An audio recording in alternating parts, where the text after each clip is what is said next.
Olá, bom dia. Muito obrigado pela sua atenção, por estar aqui me assistindo, para que eu possa compartilhar com vocês sobre esse estudo singelo que eu fiz, porque, como sempre, eu não sou um palestrante, eu sou um estudante, tanto quanto os demais matriculados aqui nesta escola chamada Terra, que somos todos, né? Eu gostaria de agradecer o convite da casa por poder vir aqui e compartilhar com vocês sobre isso, sobre esse tema. Antes de aprofundar na questão, eu gostaria de dizer que foi sugerido o título ou tema Dimensões Espirituais do Centro Espírita. Entretanto, Kardec utilizou-se do termo espírita para designar a ciência dos espíritos, o estudo dos espíritos, do mundo espiritual, dos espíritos superiores que vieram trazer para nós eh, o esclarecimento sobre a vida maior para diferenciar-se da palavra que ainda hoje existe, que está em voga, que é a espiritualidade ou espiritualismo. Então, nessa ideia, e como espiritar ou espiritismo representa o mundo dos espíritos, o estudo e o exame da vida espiritual, dimensões espirituais do centro espírita, na minha humilde opinião, significa não somente o centro onde todos nós vamos para assistir uma palestra, receber nossos passes, etc., porém também o nosso lar, onde despertamos e adormecemos, porque é um centro espírita. É um centro menor, é um núcleo menor, onde existem espíritos, tanto encarnados quanto desencarnados. É um centro espírita, com suas dimensões espirituais.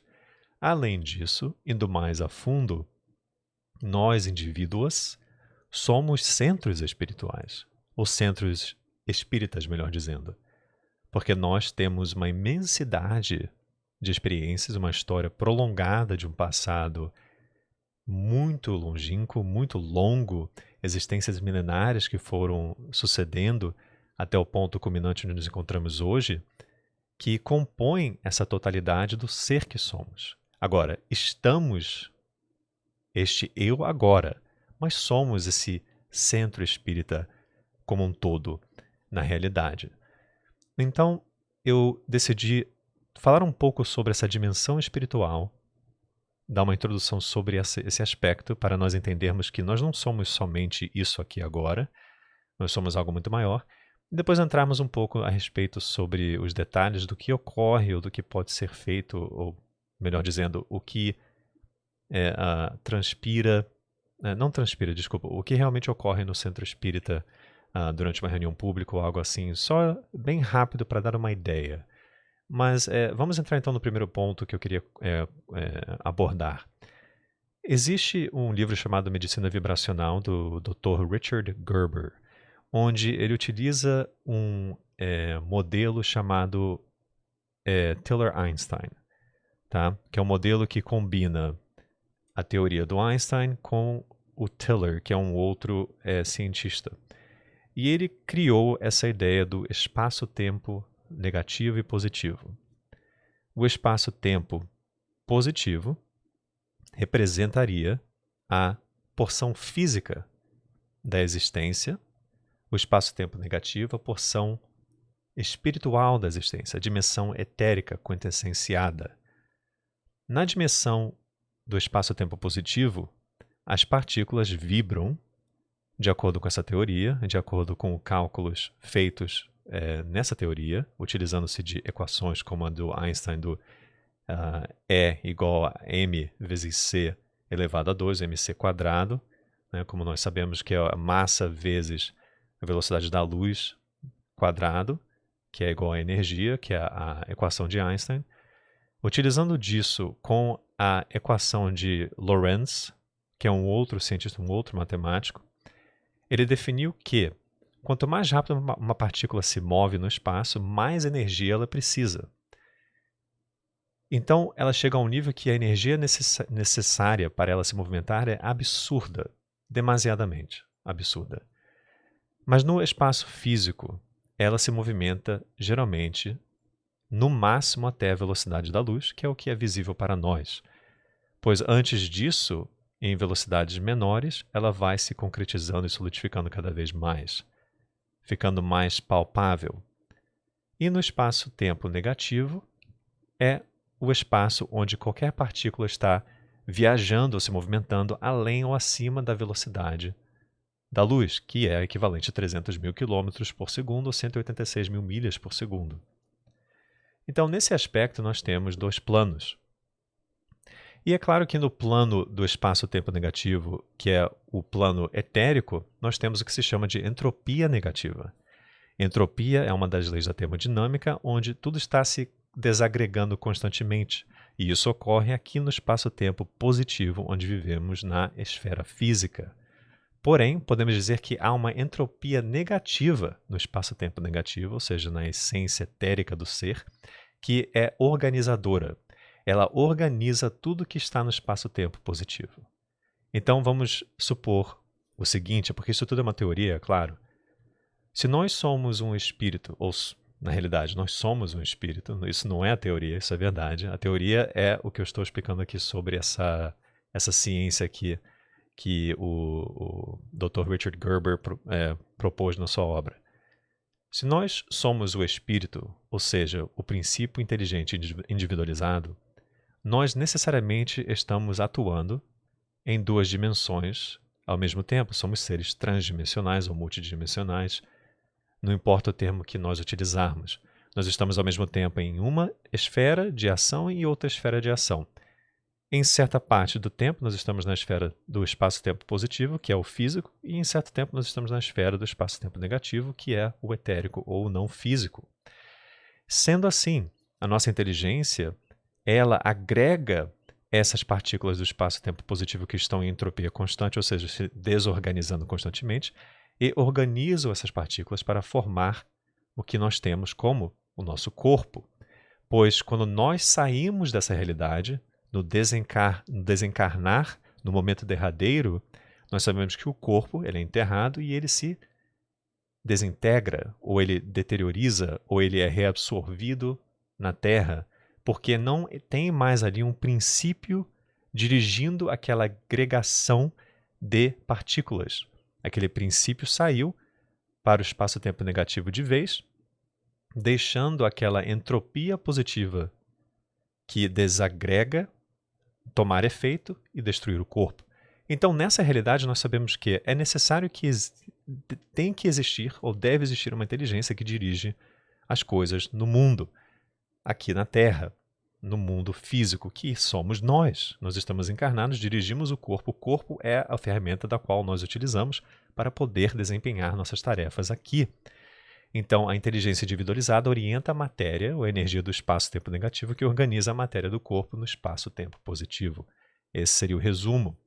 Então, podemos dizer de uma forma mais ampliada que o universo se organiza de uma forma entrópica negativa, ou seja, o universo está sempre se organizando, ele está sempre tendendo ao equilíbrio, ou à homeostase completa, que é o equilíbrio completo, pela organização da influência divina. É o que é. Como Deus rege, essa inteligência suprema toma conta do universo, tudo que tem no universo está se agregando, se ordenando. Não há desordem. A desordem para nós é aparente, mas não há desordem, está tudo certo. Desordem há somente em nosso mundo pequeno que nós conhecemos aqui. Então nós temos que pensar nisso. Então isso já nos dá uma ideia de que há uma outra dimensão além daquela que vivemos aqui. Tem uma dimensão maior, uma dimensão espiritual, uma dimensão etérica pela ciência, esse espaço-tempo negativo. Então, se nós formos olhar o que Jesus nos disse, nós sabemos que Jesus também nos ensinou sobre isso. Quando ele fala em Mateus 5,4, que bem-aventurados os que choram, pois que serão consolados. Bem-aventurados os famintos e os sequiosos de justiça, pois que serão saciados. Bem-aventurados os que sofrem perseguição pela justiça, pois que é deles o reino dos céus. E Jesus também falou e acrescentou que o reino dele não é deste mundo. Portanto, ele está nos dizendo aqui que há alguma coisa que nós devemos entender mais aprofundadamente, que é o seguinte: nós estamos chorando aqui nessa realidade, entretanto seremos consolados. Não podemos contemplar ou compreender essa frase, essa passagem do Evangelho, se nós pensarmos somente na vida de hoje, não faz sentido nenhum. Que tipo de compensação eu terei se eu somente estou vivendo uma vida aqui que logo em breve terminará e eu não tive nada antes desta. Não faz sentido algum. Por que que eu estou chorando agora e por que que eu serei consolado mais tarde? Como é que o reino do céu será meu se eu estou sofrendo perseguição pela justiça? Como que isso funciona? É claro que nós temos que entender que é o seguinte: nós temos alguma coisa que efetuou essa consequência de hoje, uma causa que nos trouxe até hoje, com essas questões que precisam ser resolvidas no dia de hoje, para que conforme elas são resolvidas no trabalho diário constante de hoje, no espaço-tempo positivo, nós poderemos então ser saciados, porque estamos sequiosos da justiça, ou seja, queremos a tranquilidade, queremos restabelecer o equilíbrio, queremos nos reorganizar ou ressintonizar com o Pai, com as leis divinas, então estamos aqui nos corrigindo.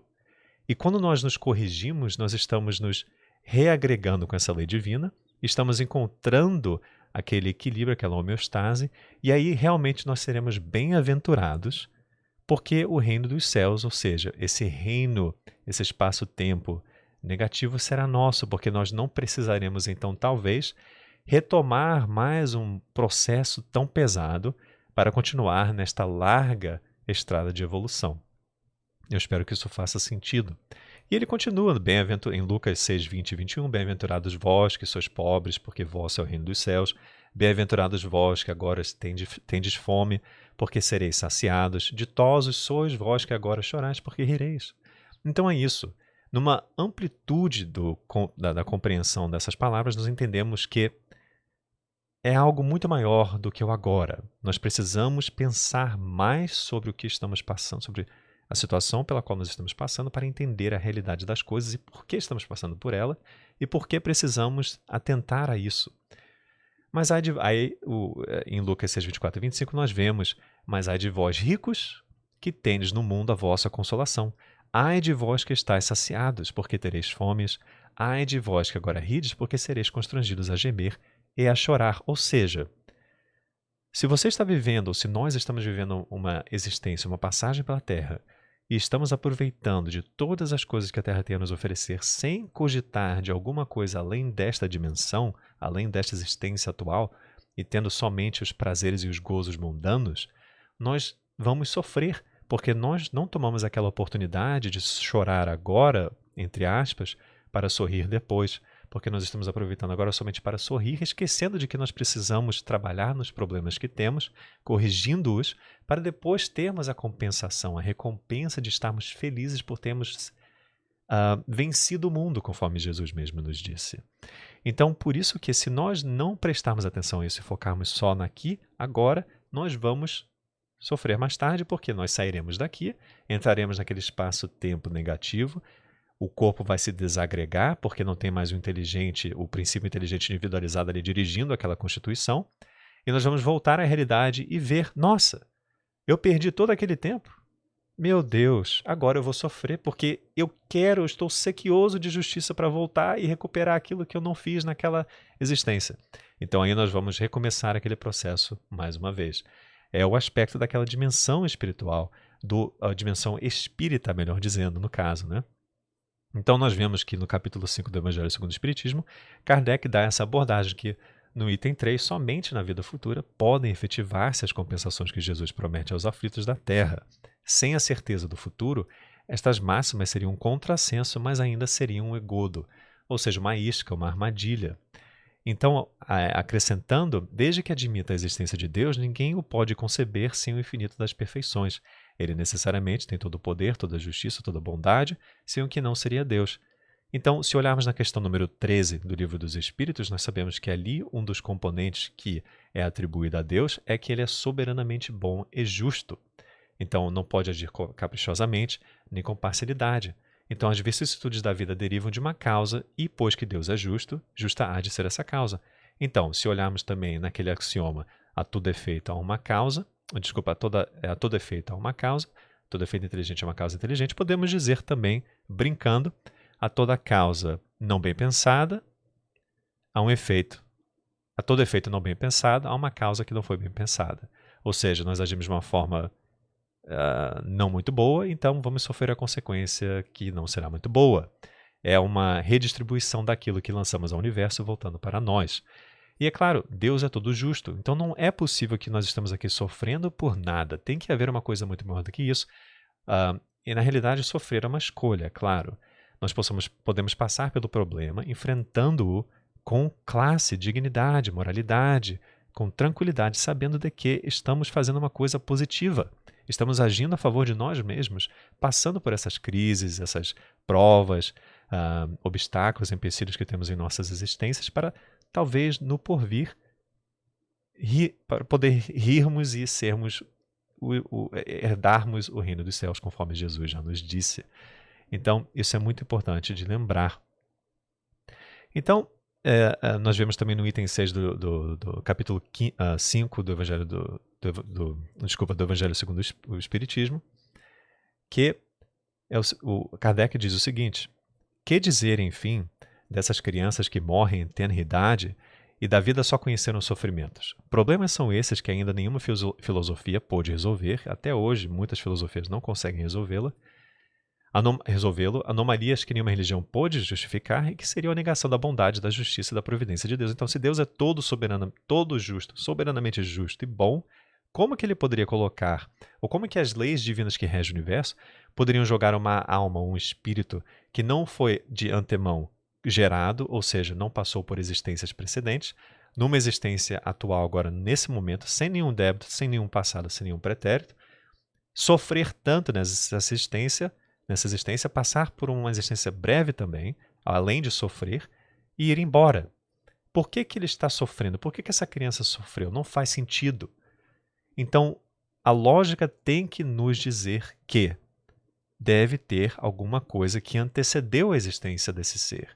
É claro que ele tem que vir de uma viagem prolongada, onde ele acumulou um histórico, um arquivo multimilenário de coisas que foram feitas, e quando ele encarnou aqui, ele desembocou nessa existência com tudo isso e impressionou nela ou colou nela, nessa agregação de partículas do espaço-tempo negativo para o espaço-tempo positivo, aquelas impressões, aquele histórico todo, e está aqui para simplesmente, conforme Jesus falou, sofrer para depois rir, chorar para depois rir, estar com fome aqui para depois ser saciado, ou seja, vir aqui para aprimorar-se, depurar-se, utilizar do veículo da Terra para poder então aqui passar pelos obstáculos e deixar para fora aquilo que está lhe causando danos.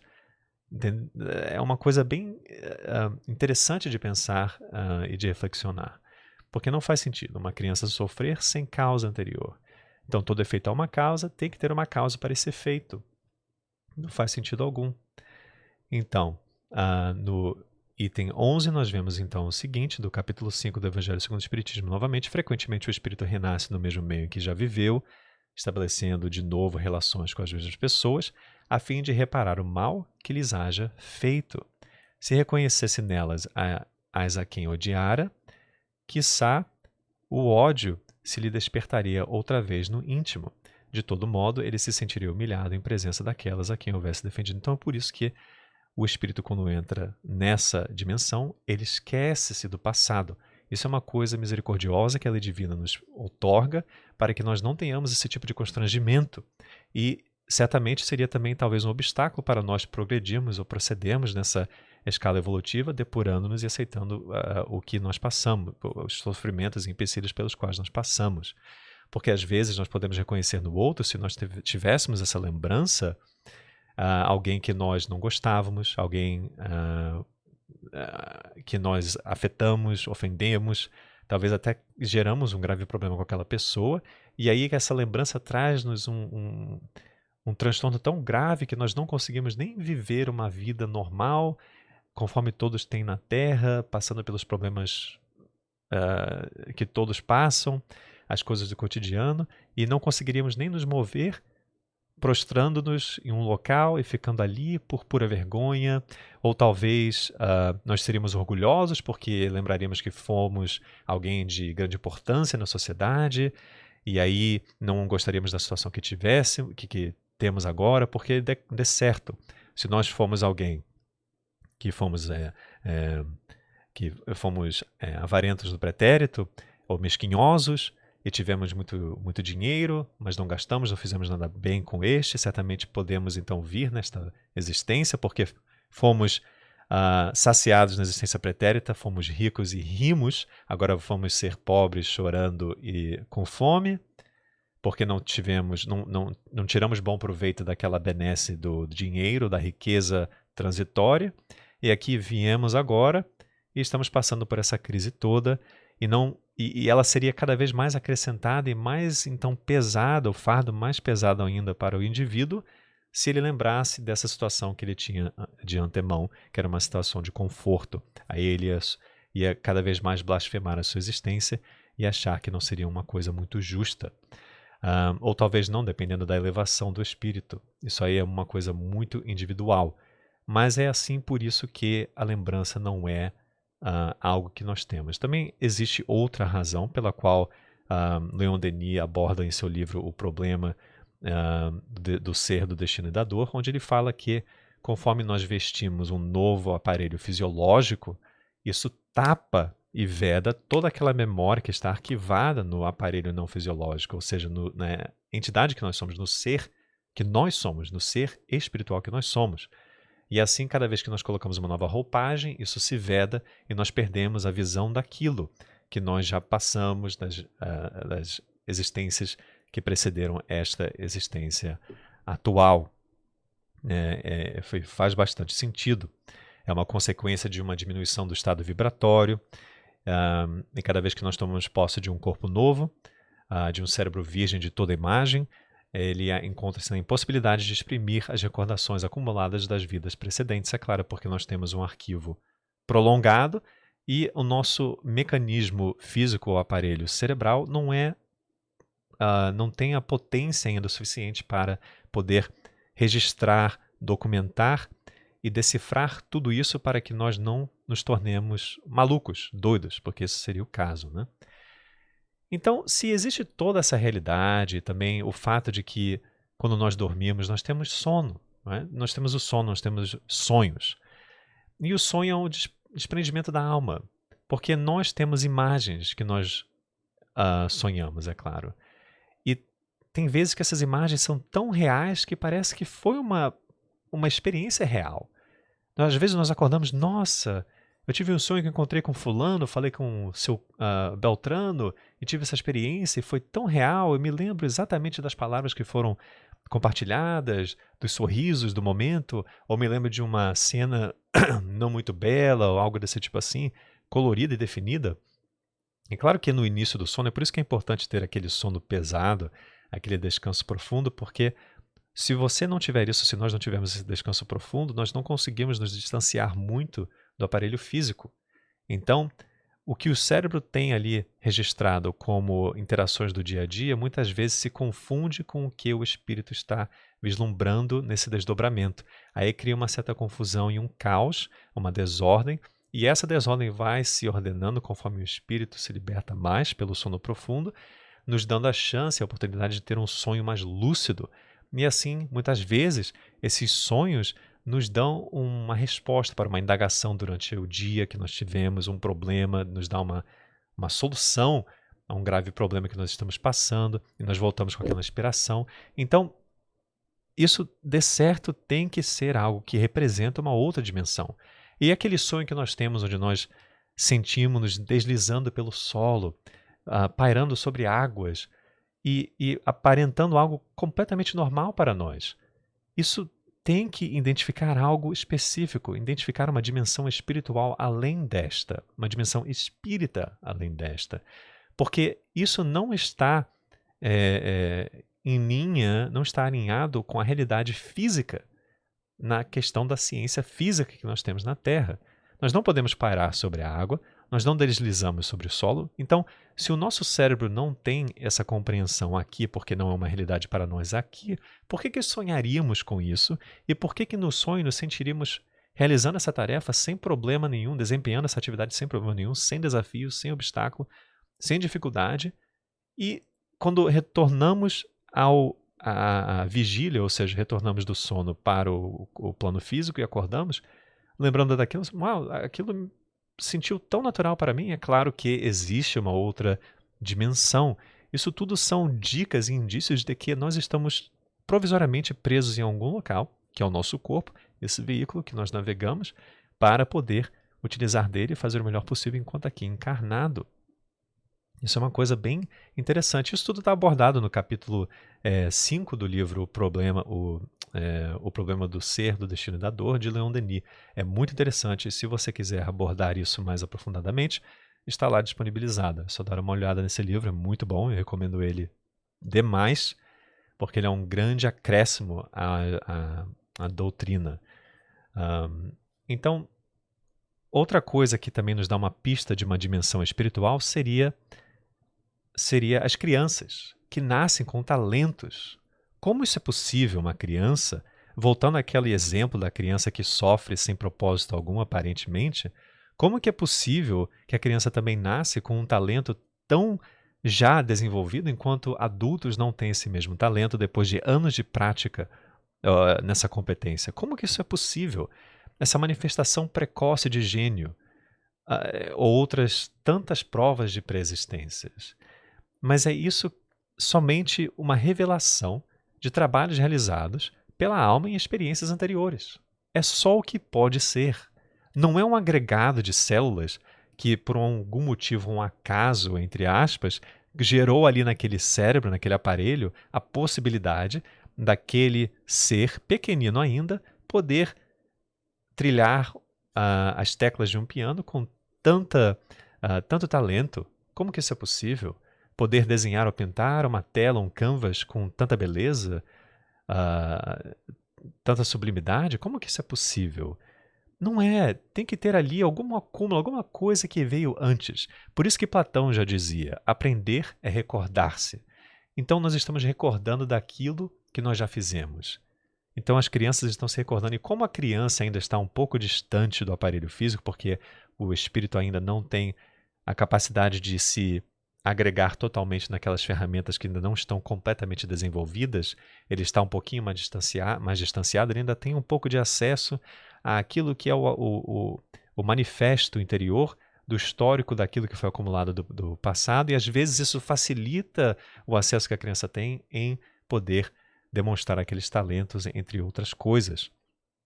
Então, também temos a questão de duas pessoas que são igualmente inteligentes, estudando uma matéria determinada, e uma assimila de uma forma diferente da outra. Uma às vezes lê uma vez e entende tudo, a outra precisa compenetrar-se com mais detalhes e passar mais tempo lendo aquilo para entender o propósito daquela lição.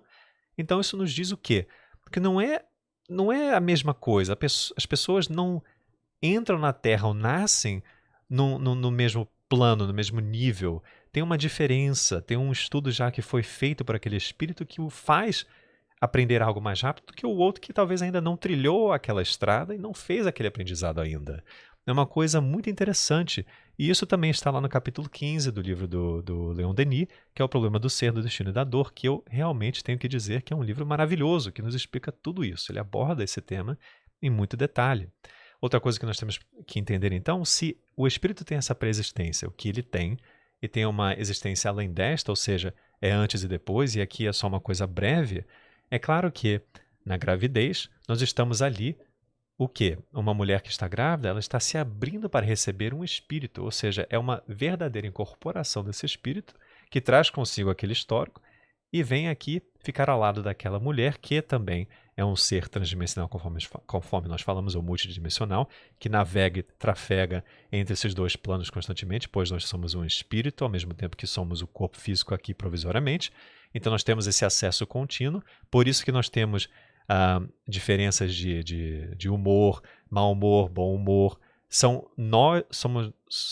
É o nosso espírito, ou o espírito que somos, se expandindo um pouco e conectando com outros espíritos que também estão conosco aqui na Terra, que pensam da mesma forma e emitem esses sinais que vão além do que nós podemos ver no plano físico e nos conecta com estes. E aí nós vamos e acrescentamos aquele sentimento de depressão, porque estamos nos agregando a estes outros que também estão sentindo a depressão. E assim em diante, sem contar com a vasta multidão daqueles que não estão no plano físico e estão nos rodeando no invisível aos nossos olhos. E é uma multidão bem grande. As informações dos espíritos nos trazem é que existe 4 vezes mais espíritos desencarnados do que encarnados. Ou seja, é uma vasta multidão com a qual nós nos relacionamos constantemente, dependendo do nosso pensamento, do que o nosso espírito faz, do que o espírito que somos, não é o nosso espírito, é o espírito que somos faz enquanto nós estamos no desdobramento, no sono. Às vezes vamos encontrar com coisas não muito boas e assim nós criamos mais um laço mais forte com aquela influência não tão boa. Enfim, voltando à gravidez, nós estamos gerando laço com aquele espírito que talvez nós já conhecemos ou não conhecemos. Ahm, é um filho que será talvez um filho que trará uma benesse, um filho que trará talvez uma correção de algo que foi feito antes. Tem uma série de possibilidades que não é necessário adentrar aqui, porque não é o tema da palestra, mas tudo isso aí nos explica e nos demonstra que tem algo mais, algo além. Por que que às vezes a mulher grávida está tão feliz? Por que que às vezes a mulher grávida não está feliz, sofre uma depressão? Será que é a influência do espírito que está para nascer dela? Pode ser, pode não ser. Pode ser talvez a dissonância entre a vibração da mãe com este filho que está para nascer, desses dois espíritos que talvez não se entendem muito bem, não estão na mesma sintonia. Tem várias questões aí que podem ser abordadas. E é por isso que no movimento espírita nós temos que ser a favor da vida, porque nós entendemos que a vida está lá. Não podemos ser a favor do aborto, é claro. Não podemos cessar isso. Essa é uma grande pandemia no mundo no momento. E isso é um crime severo, que estamos indo contra a lei de Deus, é claro. Não podemos fazer isso. Tem ali um espírito pronto para encarnar. E se nós cortamos o barato dele, que é o que estaríamos fazendo, esse espírito muitas vezes gera uma raiva, um sentimento contra aquele que não o deixou nascer para vir aqui sofrer para depois rir, conforme Jesus nos disse na bem-aventurança que lemos no início. E agora ele retornará sofrendo mais ainda, porque não teve aquela oportunidade que muitos deles querem, porque estão sequiosos de justiça e querem se melhorar. Então nós vemos Jesus nos falando e acrescentando e confirmando isso tudo, dizendo em verdade te digo, quem não nascer de novo não poderá ver o reino de Deus. Em João 3,3, ou seja, precisamos retornar cada vez mais, para depurar mais, para corrigir mais aquilo que nós fizemos, para assim podermos então sair daqui e ver o reino de Deus de verdade. Nos sentimos melhores, né? Então é aquela coisa, se nós temos um problema e nós não podemos identificar a causa desse problema na existência atual, sabemos que a causa desse problema veio de uma existência anterior. É claro, porque nós sabemos o que nós fizemos na vida, aqui na Terra, na existência, e o que isso acarretou como consequência. Portanto, muitos dizem, se eu soubesse isso, quando era mais jovem, não teria feito. Porque está na consciência. Mas, ao mesmo tempo, se nós não conseguimos identificar a causa disso tudo, por que eu estou sofrendo isso tudo? Eu não fiz nada. É claro que alguma coisa antes dessa existência causou isso como uma consequência para que nós possamos então corrigi-la enquanto aqui, provisoriamente. E vemos novamente Jesus falando, em verdade te digo, quem não renascer da água e do Espírito não poderá entrar no reino de Deus. E, além disso, o que nasceu da carne é carne, o que nasceu do Espírito é Espírito, diferenciando esses dois planos conforme nós falamos do espaço-tempo positivo e do espaço-tempo negativo. Não te maravilhes de que eu tenha dito, necessário vos é nascer de novo. O vento sopra onde quer, ouve-lhes o ruído, mas não sabes de onde vem, nem para onde vai. Assim acontece com aquele que nasceu do Espírito. Aquele que nasceu do Espírito. Então, ou seja, tem uma diferença aqui. E ele está afirmando que o Espírito é que controla. Vem de algum lugar e vai para outro lugar, e aqui para por um momento breve. Em João 8,58, nós vemos que Jesus já confirma mais ainda isso tudo, dizendo em verdade eu vos asseguro, antes que Abraão existisse, eu sou. Ou seja, ele mesmo trouxe essa realidade espírita para nós, esse estudo espírita para nós, porque ele é o espírito soberano da terra, ele é o nosso presidente, nosso governador, aquele que cuida de todos nós com tanta ternura e amor, que aceitou a incumbência de cuidar deste aprisco onde nós todos estamos para aprender, crescer, aprimorar e melhorar. E então, pensando nisso tudo, nós temos influenciações, tudo que é tipo de influenciação, de tantos outros demais que nos circundam, invisíveis aos nossos olhos, porque nós temos essa existência que vai além daquilo que estamos vivendo agora no momento. É uma coisa breve que eu abordei aqui só para dar uma ideia, é uma coisa que precisaria de um simpósio de muitas horas para poder entrar nos mínimos detalhes e explicar com mais pormenores. Enfim, é isso aí. Então, isso tudo ocorre dentro da nossa casa, Porque nós então temos um espírito, um ser, por exemplo, eu em meu lar, eu tenho esse histórico todo e eu estou vivendo com outros seres com esse mesmo histórico. Ou seja, essa dimensão espiritual da minha casa espírita é essa. Tem aqui uma multidão de coisas, de histórias que alongam-se a um passado que eu nem posso imaginar ou contemplar. Minha imaginação pode ir o máximo possível em termos de coisas que eu posso pensar e talvez nem chegar ao ponto necessário para poder cogitar de tanto que de tantas coisas pelas quais eu já passei em existências precedentes ou antecedentes. Então, é a mesma coisa aqui. Eu tenho essa relação com esses seres que têm tantas outras histórias e é importante que nós vibremos em sintonias boas, pensemos em coisas boas, tomemos a vida com paz e tranquilidade, sabendo que tudo está sob o controle das leis divinas, porque Deus é soberanamente justo e bom, conforme nós vimos e nós lemos antes. Jesus está no leme da terra, está nos guiando. A órbita da Terra nunca falhou, embora nós falhemos e tropecemos todos os dias, a órbita continua deslizando ao redor do Sol com tanta perfeição que nós não conseguimos compreender. O sistema solar continua deslizando no universo, dentro da galáxia, dessa nossa vizinhança bela, sem problema algum, sem bater em nada, sem ter alguma colisão. É uma beleza imensa e nós aqui sofrendo porque somos tão pequenos e não entendemos isso tudo. É preciso ter essa visão ampla para poder sofrer menos. Porque é como a teoria da relatividade. Se eu estiver acima e vendo tudo lá embaixo, numa velocidade diferente, conforme nós falamos do plano do espaço-tempo negativo do espaço-tempo positivo, se eu estiver vendo tudo com mais velocidade, eu consigo entrever as nuances das coisas mais lentas, ou seja, do plano menor, e isso não me afeta tanto, porque eu entendo que tem uma coisa muito maior. Então, as coisas do dia a dia não vão me afetar tanto, porque elas são pequeninas diante das coisas grandiosas. E eu vou entendê-las como ferramentas que vão me impulsionar e propulsionar para novos patamares e coisas melhores. É muito importante isso. E isso tudo se dá dentro do lar.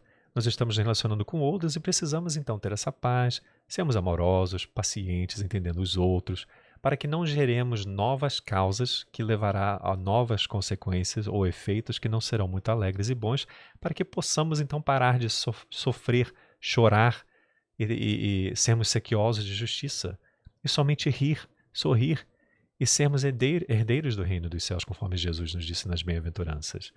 E, para finalizar, isso é o que acontece no centro espírita do lar, não é? Nós temos essa interação toda, por isso que é importante o culto do evangelho, trazer para dentro influenciações boas, porque às vezes se nós estamos com problemas, depressão, irritação, irritabilidade, seja o que for, por causa do dia a dia, por causa de alguma questão individual, não importa, nós trazemos isso para dentro do lar e isso choca-se com a sintonia e a vibração dos outros que habitam o mesmo lar, gerando um problema, um desequilíbrio que às vezes gera outros problemas, outras discussões, brigas, e aí tem aqueles inimigos de outras existências que caminharam conosco, que nós fizemos algo ruim ou não muito bom para estes, e eles querem nos ver cair novamente porque é o que eles querem, porque eles foram nossa vítima e agora nós somos vítimas deles, ou vice-versa, continuamos sendo o algoz deles, embora encarnados, porque nós controlamos eles com tanta força que eles vêm nos acompanhando, e por isso às vezes nós temos aquela depressão, porque sentimos a aproximação daquele que está controlado por nossa vibração. Tem uma série de coisas aí.